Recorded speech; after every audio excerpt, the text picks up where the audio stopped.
Hello ඔයාලා හැමෝම twin ඩයරීස් අපේ YouTube channel එකට ආදරෙන් පිළිගන්නවා.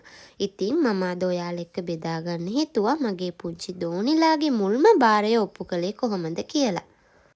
මුලින්ම කියන්නම්කෝ මට ඉන්නවා ට්වින්ස්ලා. ඒ කියන්නේ මාස 3ක පුංචි දෝනිලා දෙන්නෙක්. ඉතින් බබාලා ලැබෙන්න ඉන්නකොට අනුරාධපුර ජයශ්‍රී මා බෝධියට සහ රුවන්වැලි සෑයට උණ බාරයක් තමයි මෙන්න මේ විදිහට ඔප්පු කරන්න යන්නේ. ඉතින් මුලින්ම මම කළේ මල් සහ ඖෂධ දාගන්න අවශ්‍ය වට්ටි මෙන්න මේ විදිහට හදාගන්න එක. රුවන්වැලි සෑයටත් උඩමළුවටත් අපි බාර වුණ විදිහට අවශ්‍ය මල් සහ ඖෂධ සඳහා අවශ්‍ය වට්ටි මම මේ විදිහට ගෙදරදිම හදාගත්තා.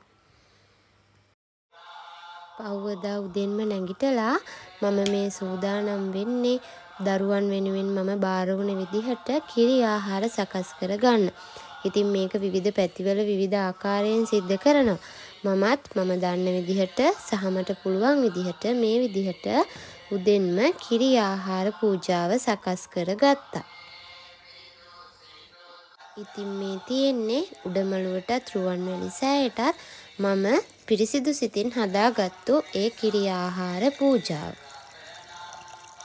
ඉතින් අද පෝය දවසක්. මම මේ ලෑස්ති වෙන්නේ මගේ හිතේ තිබුණ ගොඩක් ලොකු ආශාවක් ඉෂ්ට කරගන්න. ඉතින් අද දවසේ මගේ පුංචි දරු පැටව් දෙන්න වෙනුවෙන් ඒ උණ බාරය ඔප්පු කරන්න යන අවස්ථාවේදී මම මෙන්න මේ විදිහට කෑම ටිකක් හදාගෙන ජයශ්‍රී මා බෝධියත් රුවන්වැලි සෑයත් ඒ අසල ඉන්න අසරණ ආච්චිලා සීයලා නැන්දලා මාමලාට මෙන්න මේ විදිහට බත් පාර්සල් සකස් කරගත්තා. බබාලා දෙන්නවත් මේ විදියට ලෑස්ති කරගෙන අපි ගමන සඳහා පිටත් වුණා. ඉතින් මුලින්ම අපි ජයශ්‍රී මා බෝධියට ඇතුල් වෙනවත් එක්කම මග වාහනේ නතර කරලා මෙන්න මේ විදිහට අපි හදාගෙන ගියපු බත් පාර්සල් ටික හරි සතුටින් බෙදලා දුන්නා. ඊළඟට මම කරේ අපි හදාගෙන ගියපු කිරි ආහාර සහ ඒ පළතුරු වට්ටි පූජාව සඳහා අවශ්‍ය දේවල් මෙන්න මේ විදිහට සකස් කරගත්තු එක. ඉතින් බාරය සඳහා අවශ්‍ය සියලුම දේවල් සකස් කරගෙන මෙන්න මේ විදිහට අපි ජයශ්‍රී මා බෝධියට ඇතුළු වුණා. මේ බලන්නකෝ අපේ චූටි පැටියා. එයා ජයශ්‍රී මා බෝධියට ඇතුල් වෙනවත් එක්කම හරි ලස්සනට අම්මිය අතේ ඉඳගෙන වටපිට බල බල යන ලස්සන බලන්නකෝ. ඉතින් අපේ අක්කි බබාට නම් නිින්ද ගිහින් ඉන්නේ මෙන්න මේ විදිහට අපේ පුංචි පැටව් දෙන්නගේ බාරය ඔප්පු කරන්න. එයාලගේ අප්පච්චිගේ ඉස්කෝලේ ගෝලයෝ කීප දෙනෙකුත් ඔන්න අපිත් එක්කන් එකතු වුණා. ඉතින් අපේ දෝනිලා දෙන්නා මුලින්ම අද මේ යන ගමනනේ. ඉතින් අපිටත් ගොඩාක් සතුටුයි එයාලා වෙනුවෙන්.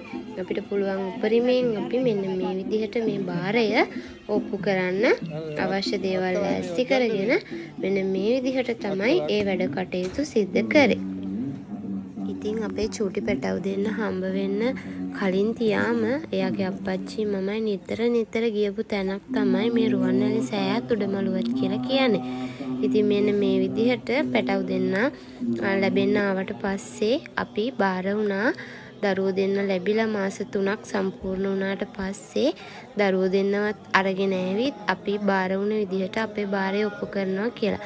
ඉතින් මෙන්න මේ විදිහට තමයි අපි අපේ බාරය ඔප්පු කරේ සහ ඉතින් ගොඩක් සතුටුයි මෙන්න මේ විදිහට දරුවෝ දෙන්නවත් අරගෙන ඇවිල්ලා ඒ ආශිර්වාදය ලබාගෙන මෙන්න මේ විදිහට අපේ බාරය ඔප්පු කරන්න හැකියවීම ගැන.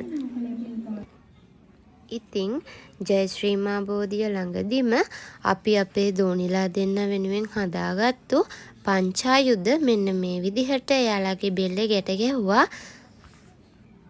ඉතින් මේ දේවල් අලුත් අම්මා කෙනෙක් තාත්තා කෙනෙක් විදිහට අපිටත් අලුත් දේවල්නේ. ඉතින් අපි අහලා තියෙන අපි දැකලා තියෙන විදිහට තමයි අපි මෙන්න මේ දේවල් මේ විදිහට සිද්ධ කරේ.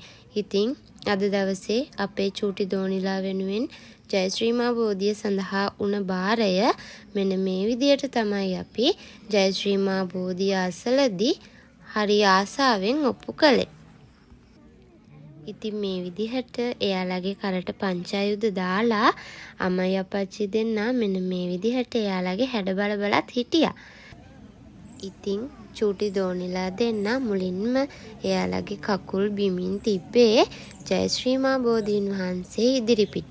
ඉතින් මෙන්න මේ විදිහට තමයි එයාලගේ චූටි කකුල් අර ලස්සන වැල්ලේ මෙන්න මේ විදිහට තිබ්බේ. බලන්නකෝ ඒ දෙන්නත් හරි ආසාවෙන් එයාලගේ චූටි කකුල් බිම තියාගෙන ඉන්න ලස්සන. ඉතින් අපේ චූටි බබාලා දෙන්න නිවුන්නුනේ. එයාලගේ මේ ලස්සන සිදුවීම බලන්න අවට ඉඳපු කීප දෙනෙක්ම අපේ චූටි පැටව දෙන්න වටේ මෙන්න මේ විදිහට තමයි එකතු වෙලා හිටියේ. ජයශ්‍රී මා බෝධියේ බාරහාර කටයුතු ඔප්පු කරාට පස්සේ දැන් අපි මේ යන්නේ රුවන්වැලි සෑයේ ඒ බාරහාර කටයුතු ඔප්පු කර. ඉතින් අද පොය දවසක් නිසා සෙනගත් ගොඩක් හිටියා. අපේ චූටි පැටව දෙන්නටත් ටිකක් අමාරුයි වගේ මොකද අවසර වෙලාවනේ. ඉතින් මෙන්න මේ විදිහට අපි බාර වුණ දේවල් රුවන්වැලි සෑයට පූජා කළා. ඉතින් අපිට මේ ලෝකේ වටිනම වස්තුව වෙන අපේ පුංචි දෝනිලා දෙන්නගේ ඒ බාරය මෙන්න මේ විදිහට තමයි අපි ඔප්පු කරේ.